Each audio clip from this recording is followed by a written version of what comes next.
Le plus dur quand on se réveille à qui l'on est, c'est qu'en réalité, il n'y a pas un seul réveil. Il y en a plusieurs. Il y a plusieurs strates d'éveil ou de réveil. Ainsi, on peut avoir tendance à se perdre dans le voile ou dans l'illusion de l'ego. Je m'explique. Quand on commence finalement à comprendre un petit peu comment se passe finalement comment se mettent les choses en place entre le subtil et nous, on se dit que c'est forcément la réponse. On se dit que c'est forcément comme ça. Et moi j'ai l'impression que plus je me réveille finalement à qui je suis, plus j'en sais strictement rien et ça me plaît, j'ai envie de dire. Et ça me plaît parce que j'ai l'impression de devenir de plus en plus humble face à la vie, face à l'univers, face à ce que Dieu nous envoie. Et ça me permet justement de ne pas rentrer dans le cercle infini du mental qui nous oblige à trouver une explication, qui nous oblige finalement à trouver quelque chose que l'on peut contextualiser, que l'on peut ancrer, que l'on peut densifier ici. Et j'ai envie de te dire en ce moment, avec les énergies du moment, c'est hyper important de te rendre compte que tu ne sais rien.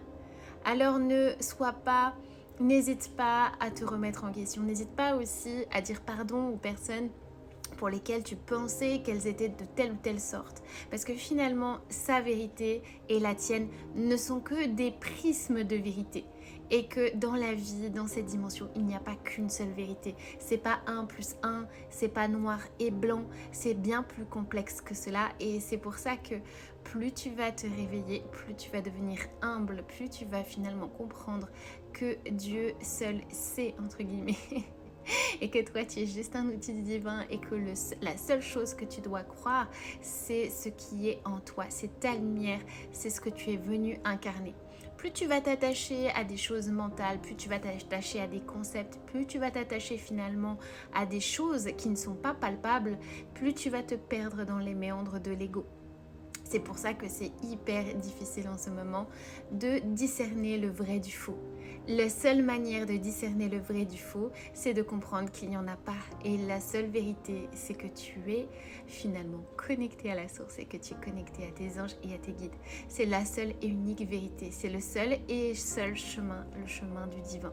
C'est quelque chose qui va t'aider et qui va te permettre de t'extirper de certains drames, de certains conflits, de certaines choses que tu crois être, de certains poids aussi par rapport à des choses que tu portes, par rapport à certaines réactions de tes parents, par rapport à ton histoire. Dis-toi bien que tu n'es pas ton histoire, que ton histoire est simplement un assemblage de mémoires, un assemblage de choses que tu es venu faire ici pour justement comprendre qu'est-ce que tu dois faire de plus pour toi. Aimer. Aimer. Et c'est quelque chose de pas simple à réaliser ici parce qu'on est tous enfermés dans cette espèce de roue libre du mental qui nous impose sans cesse à la mentalisation, qui nous impose sans cesse de mouliner et d'essayer de comprendre l'imperceptible. Donc quand tu sens que c'est comme ça, reconcentre-toi sur ton souffle, reconcentre-toi sur les valeurs que tu souhaites incarner. Souris et dis-toi bien que tu es le divin qui incarne le divin, que tu n'es pas seul et qu'à tout moment, tu peux aller vers ton plus haut potentiel divin. Bisous du cœur.